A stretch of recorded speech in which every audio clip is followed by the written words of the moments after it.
Inside my heart, got this everlasting light shining like the sun. It radiates on everyone, and the more that I give, the more I got to give. It's the way that I live, it's what I'm living for.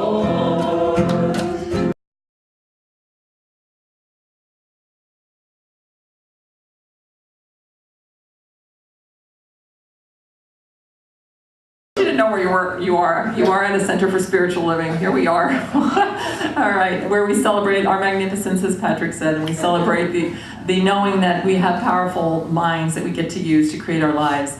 And we come here to remember that every Sunday, our magnificence and how powerful we are, and to use our minds on purpose.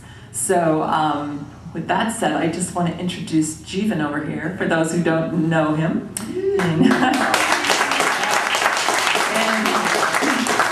It's the beginning of the month, so we have a new opening song, so he will lead us in our new opening song. Let the way of the heart, let the way of the heart, let the way of the heart shine through.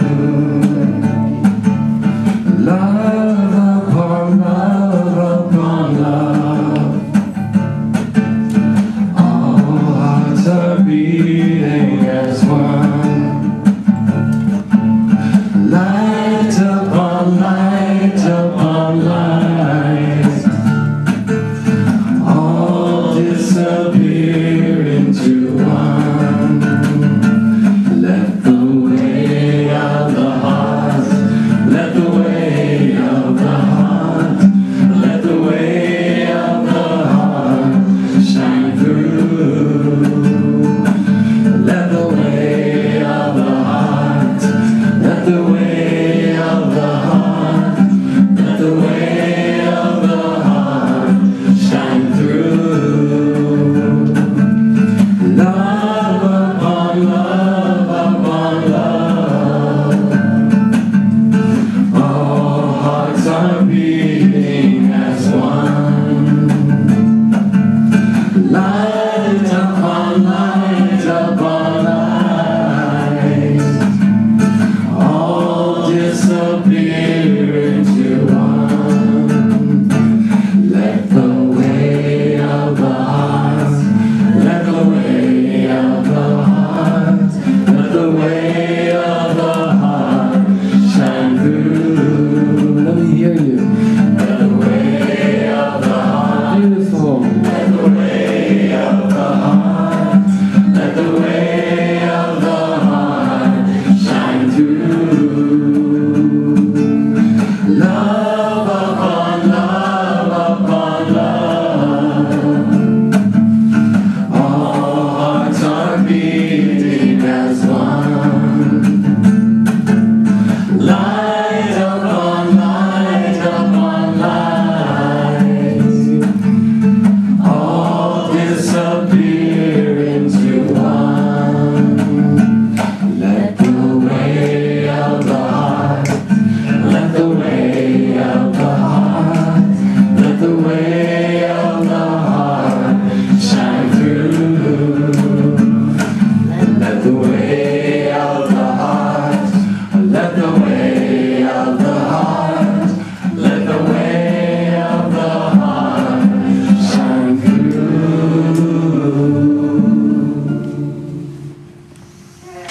Yeah. Guys rock. I love that. Beautiful. How could anyone ever tell you you were anything less than beautiful? How could anyone ever tell you you were less than whole? How could anyone fail to notice that your loving is a miracle? How deeply you're connected to my soul. Let's do it again. How could anyone ever tell you you were anything less than beautiful? How How could anyone ever tell you you were less than whole? How could anyone fail to notice that your love is a miracle? How deeply you're connected to my soul. And what I know is that we are connected, all of us, right here, right now, from that one place, that source, that thing called love, that thing called life, the very source of all supply, the very source itself, the I am that I am. And I celebrate each and every one of us here today, knowing that we are here, right here, on purpose. And from this moment on, and to the next moment, and every moment, is God expressing, good expressing. It doesn't matter what its name is, because it is everything. It is your name. It is my name. Spirit had a divine idea, and it named it everything. So knowing that this is the truth, knowing that we are here together, I know that this service unfolds perfectly, easily, effortlessly, joyously, and I definitely know filled with love and humor. So knowing that, I just say yes, yes, to the birthday of all of us, the birth of this moment that we are having right here, right now, recognizing who and what we are, God meeting God. And I just release my word to Allah, from Allah, as Allah that always says yes. What do you want? What do you require? I am here. And knowing that this is the truth, I simply just release it. I let it go. As together, as one in consciousness, we say, and so it is. The more that I give, the more I've got to give. It's the way that I live. It's what I'm living for.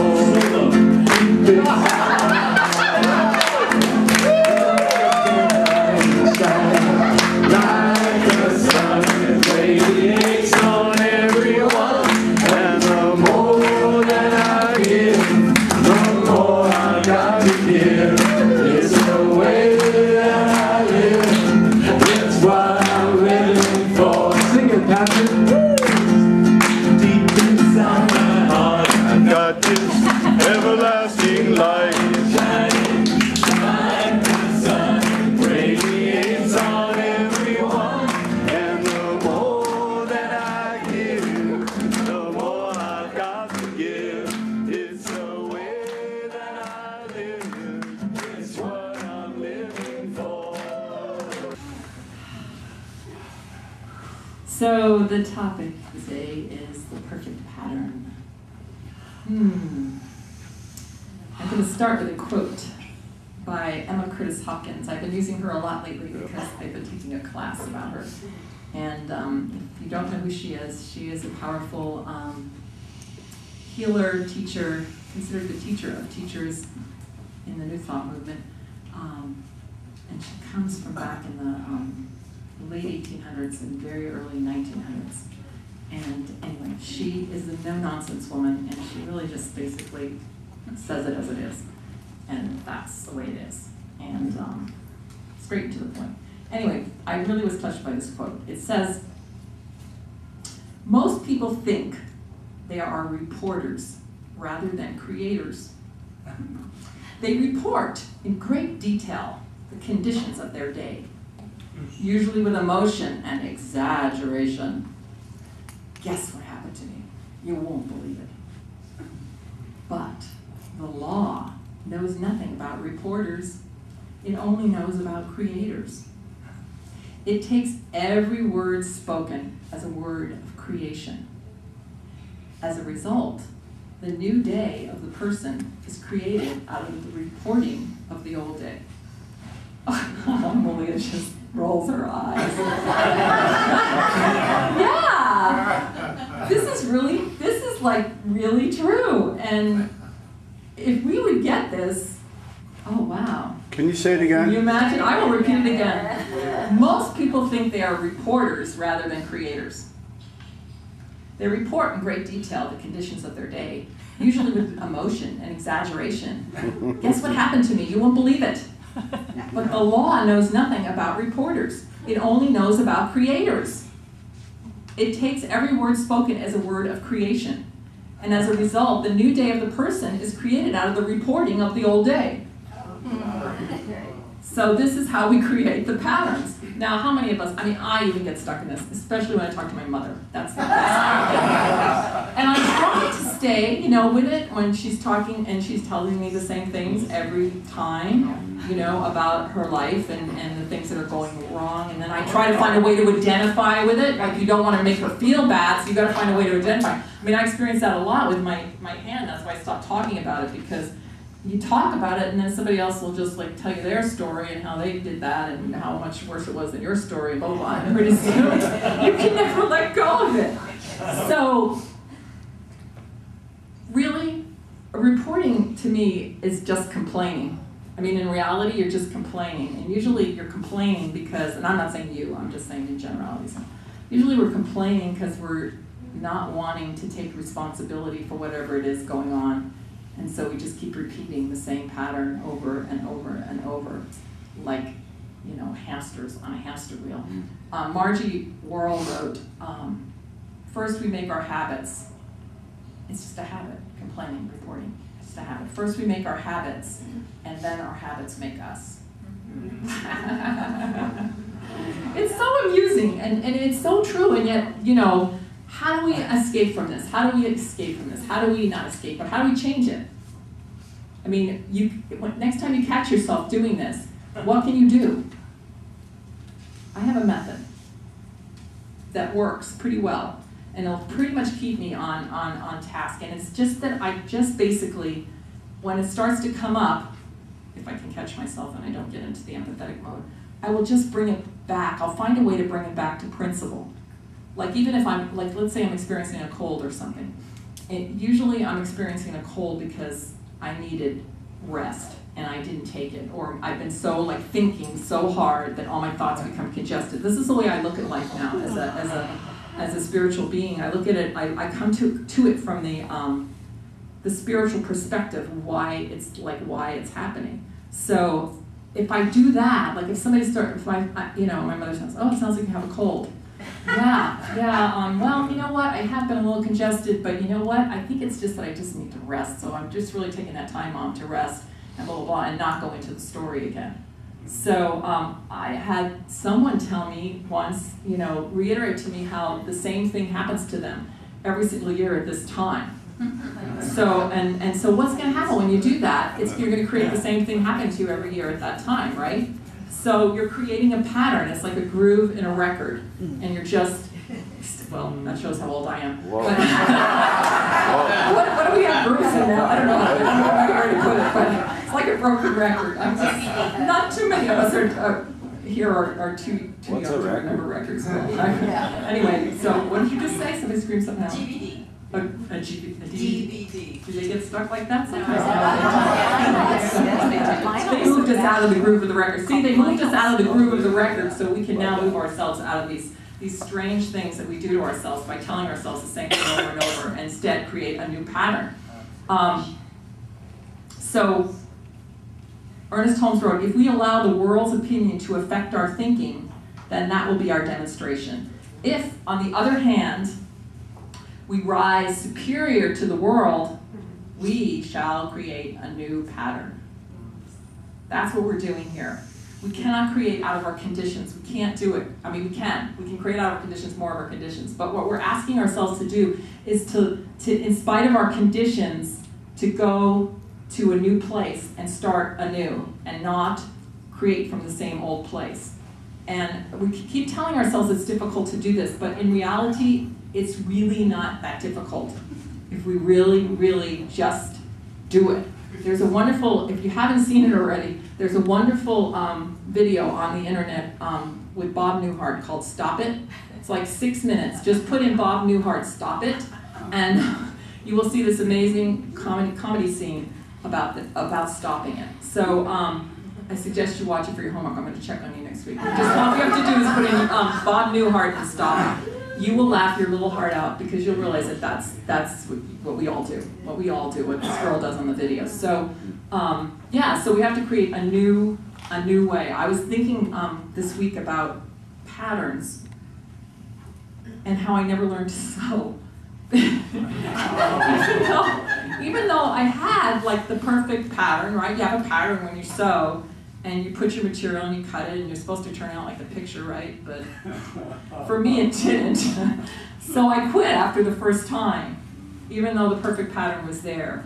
So, and I never learned to sew. And sometimes I blamed on my mom. I would say things like, it's because my mom did sew. All girls sew, or boys, or whatever, if their mom sews. My mom did sew, so I blamed on my mom. But no, it's because I didn't like persevere. I took the first time I did it, and it didn't work out. And then I went back to, saying I can't do it. So I'm taking a class right now with Mary Mann and Morrissey, and I'm taking lots of classes. And she has this thing, I can. So I think we have to start telling ourselves we can. Every time we think we can't, we need to start telling ourselves, I can. Go to bed telling yourself, I can live the life that I dream of. I can, change this thing that's monotonous and going over and over and over that's happening to me in life, and I can choose something different, and I can change it. We can. The reason we can is because there's something perfect, this perfect pattern that is beyond everything that we're experiencing. It's right there, and all we have to do is just relax into it. And that's what this time in our evolution is about, is to relaxing into that perfect pattern of who we are, and giving up these stories that are ridiculous, right? Ernest Holmes wrote. So I love this quote, and I'm going to close with it and turn the time over to Patrick. But it's long, so listen to it, but it's worth it. There is a perfect pattern, and we believe in it. And the perfect pattern is where we are and not somewhere else. It's already within us. This divine incarnation, the involution. The divine pattern is the pattern of God. And I had nothing to do with it, and I can't change it. There it is. If I break a leg and can get back to the spiritual reality of my being, I shall be made whole. Not because the spiritual reality is pleased with me, or that there is a power which will do it for me. Rather, it's because the pattern is perfect. And when we stand in the light, that which was imperfect disappears. As Emerson said, get your bloated nothingness out of the way. That's the only thing standing in the way of this light and this love, is our bloated nothingness. It's really nothing. It's nothing. There's a perfect pattern, and we're all already that perfect pattern. So now we just have to relax into it and say, I can. I can. I can. I can. Namaste. Namaste.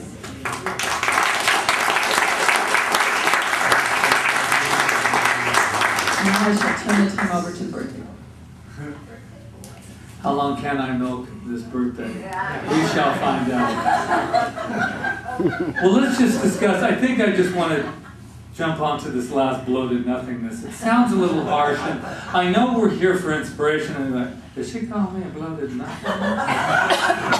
No, but bloated nothingness, I just remember a class that we had, and we said bloated nothingness, right? And she was like, like that was an insult. It's not really. All nothingness means is that we have everything, and we just need to get out of the way. I'm sure you all took it that way, but just in case, I didn't want anybody walking out the door going, "Did you hear what you called me?" Okay. I didn't say it. Emerson did. Blame it on the new thought guy. Yeah. So yes, we were talking about patterns. I don't know how many of you know musical theater. I've been around it for a little bit in my past.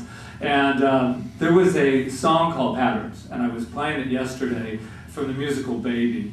And we were playing it, and all of a sudden Rita's like, should I learn it by morning? And I'm like, no, we're not gonna, we don't need to do that. But it was great because it really told the truth of it, but it was kind of depressing because to me, inspiration is about this. It's no good to realize something unless you have a solution or a way to the other side. To just say that, oh, we're doing this, I keep doing this, I keep doing this, the hamster on the wheel, right? Without, as Rita put it, a way to now rise up. And when we say rise up and we are superior, that does not mean better than. That means we're just reclaiming who we are, and that is superior because of our nature. So anyway, I said, oh my gosh, should I use the quote from the pattern, blah, blah, blah, blah. And I was a little lost for a moment. So I just calmed myself and I said, what do I really want to say tomorrow? And I found this wonderful, wonderful quote, call it whatever you want, but some of you might have heard of it, but it's called, "There's a hole in my sidewalk." And the reason I want to bring this up, and even if you heard it, I thought, what if they've heard it again? I said, oh, well, they'll just hear it for a third time. But what I want to do is read it once and then go through it and put the Science of Mind spin on each chapter. And what this is it's 5 chapters. It's an autobiography in 5 short chapters. So here it goes. It's by Portia Nelson. Chapter 1 of my life. I walk down the street. There's a deep hole in the sidewalk. I fall in. I am lost. I am helpless. It isn't my fault. It still takes forever to find my way out. It's chapter 1. Chapter 2, I walk down the same street. There's a deep hole in the sidewalk. I pretend I don't see it. Ever been there? I fall in again. I can't believe it. I'm in the same place. But it isn't my fault. And it still takes a long time to get out. Chapter 3. Wouldn't it be terrible if I turned the page and there wasn't chapter 3? Chapter 3. I walk down the street. There's a deep hole in the sidewalk. I see it there. I still fall in it. It's now a habit. My eyes are open. I know where I am. It is my fault. I get out immediately. Chapter 4. I walk down the same street. There's a deep hole in the sidewalk, and I walk around it. Yes. But there's even a deeper way. Chapter 5. I walk down a different street. Yeah. So I said, thank you, life, for delivering this, because not only did I feel this is something that needed to be talked about today, but I needed to hear this. Because I have walked down the same street many, many times. Keep, just wanting to make sure that maybe they'll fix the hole by the time I get back to it. So chapter 1, I walk down the street, there's a deep hole in the sidewalk, I fall in, I'm lost, I am helpless, it isn't my fault. It still takes forever to find a way out. This is what I call the unconscious invitation. This is when I'm living my life as though I'm not really sure what's going on, but we'll see what happens. And what happens usually is some good things, but that's where I'm blaming the outside conditions. I'm blaming the hole. Who didn't fix it? I do that quite a bit in Princeville. In fact, why aren't they fixing the potholes? They got the money. Hello, judgment. Yeah. And so I'm sitting there thinking they're not fixing the hole. And that's when we get into what I call kind of that victim pattern that says, I don't understand it. If they would just fix the hole, if she would just do what she said she was going to do, if I could just this, if they just did this. And I fall so into the victim hole that it feels as though I can't get my way out. Yeah. And the reason it's so dark and it's so, oh my gosh, why it's taking on chapter 1 so long to get out, I'm helpless, because I'm saying still, it isn't my fault. It's not my fault.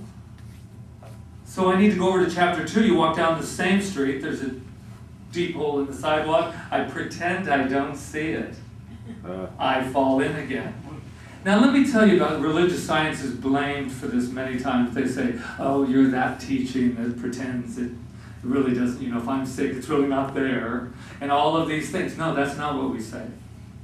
We don't pretend it's not there because we'll end up falling in the same hole again. But what I do know is that it doesn't have to be there.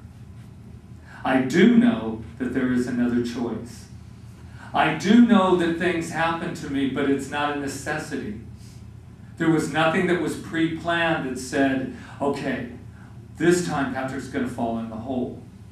This is predestined. We do not, in this teaching, believe anything is predestined.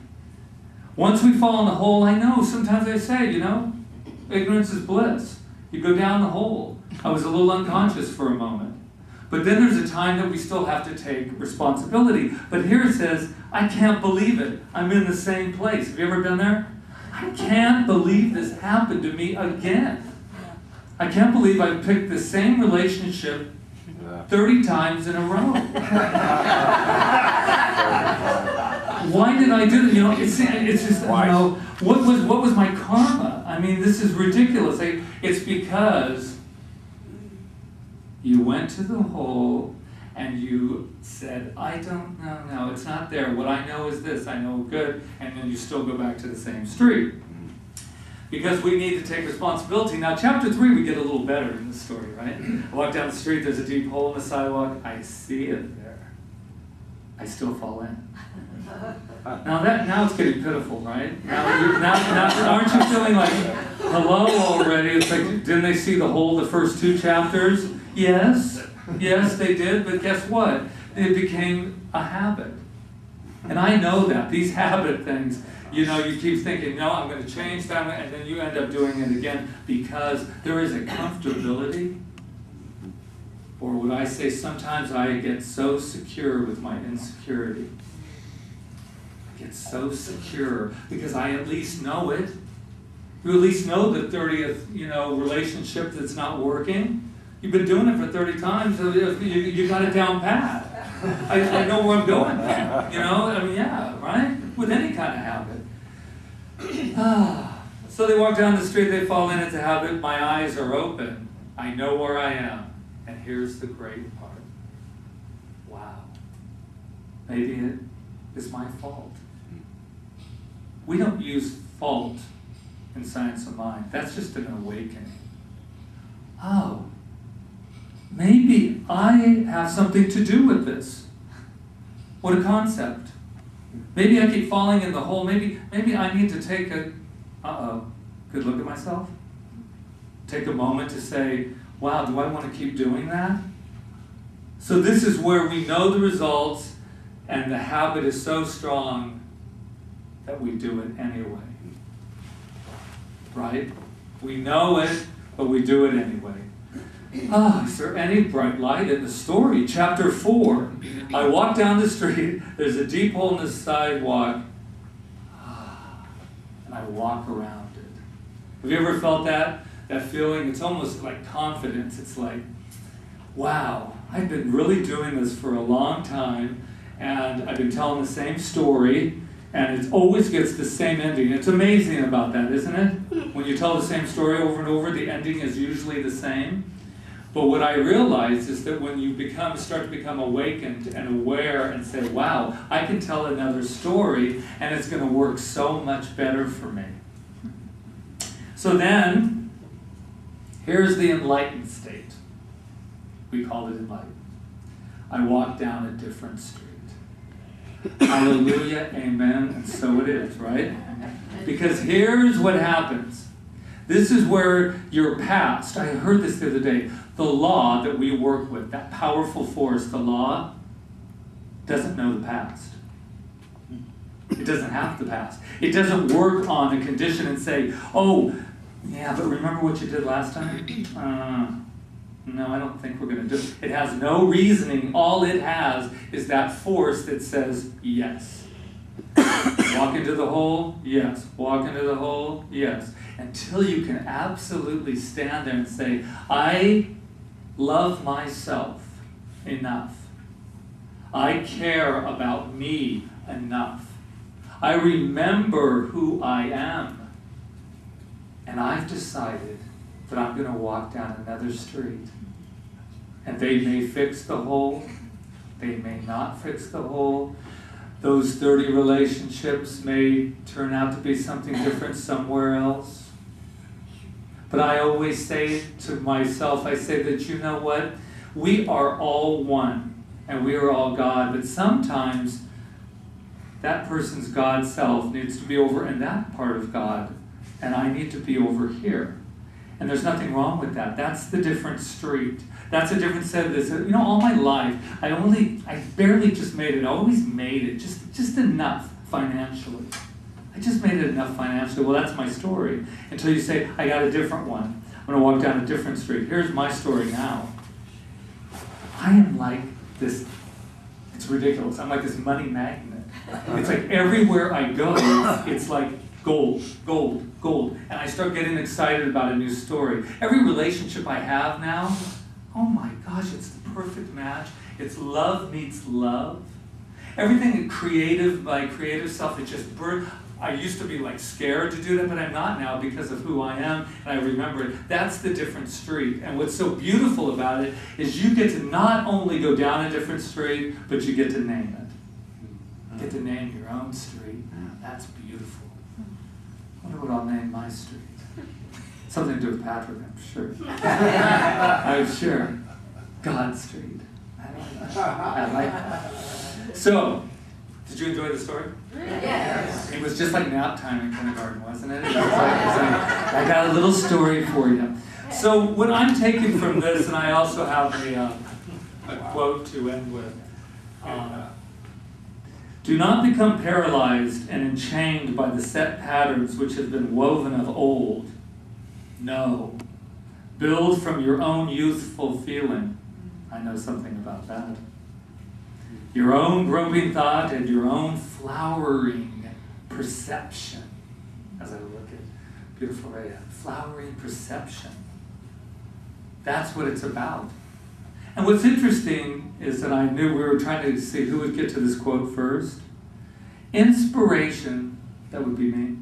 Inspiration without action is what?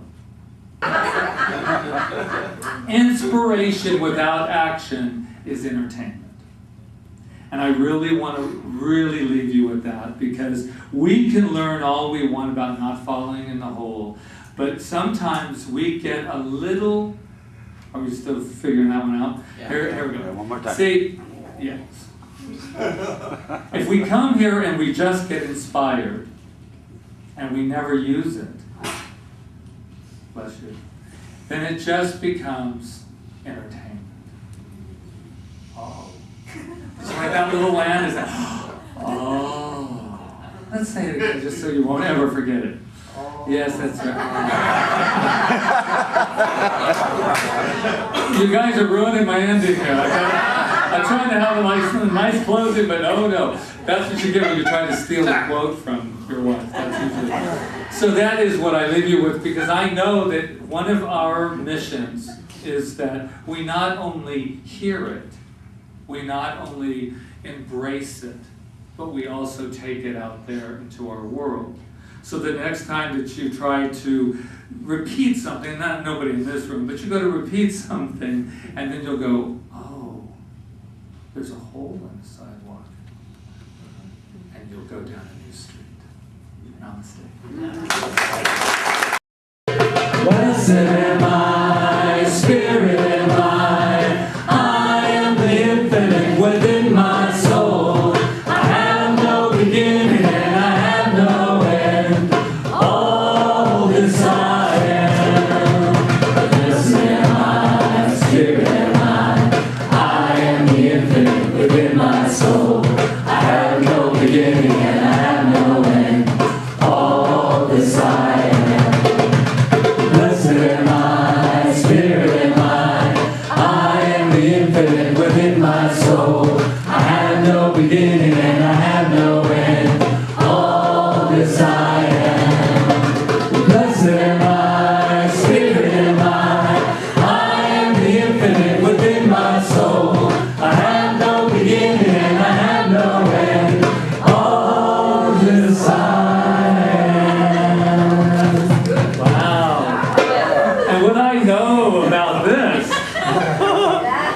is that giving comes in all shapes and sizes. Welcome to Kaua'i. So what I know right now as I hold this, and I just have such a smile on my face knowing that there is such consciousness in this room, and I know that CSL Kaua'i is growing more and more, stronger and stronger because of its love base by its community. And we've come together today to share and to give and to receive. And I know that just what's in this basket does just that, but beyond the basket is all this wondrous, wondrous consciousness that we share. And there is no limit to life, no limit to spirit. It just is endless and endless. We can give and give and give and never outgive life. So knowing this, I say yes. Yes to each and every one of you. Yes to the center. Yes to life. As together, as one, we say. And so it is. Love, love, love. Love, love, love. Love, love, love.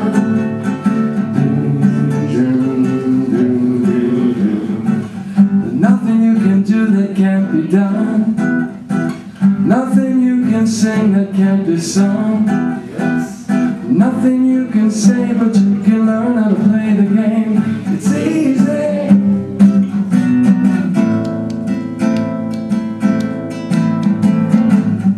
All you need is love.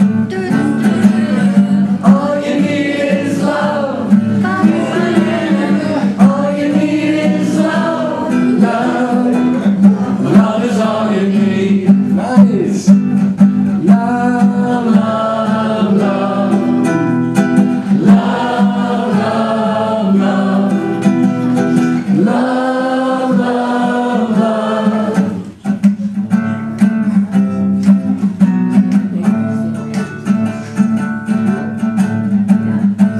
Nothing you can make that can't be made. No one you can save that can't be saved. Nothing you can do, but you can learn how to be you in time. It's easy. All you need is love. All you need is love. All you need is love. Love. Love is all you need. Love, love, love. Love, love, love. Love, love, love.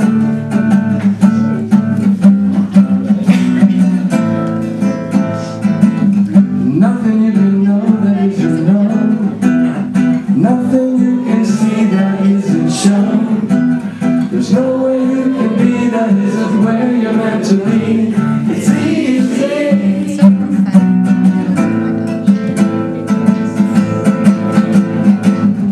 All you need is love. All together now. All you need is love. All you need is love. Love. Love is all you need. Love, love, love. Love, love, love. Love, love, love. And what I know is love is who we are. That is our identity, and we take it not only in this room, we take it out into the streets. And we say, yes, love, love, love is who we are at all times. And that opens all doors, it moves all mountains, and it is our identity. So I say, yes, I am so filled with such gratitude for each and every one of us here today that have stood up to say, yes, I am that I am loved. So knowing that this is the absolute truth, I am so grateful for each and every one of you. And I say, let's take our love out into the streets as together we say, and so it is.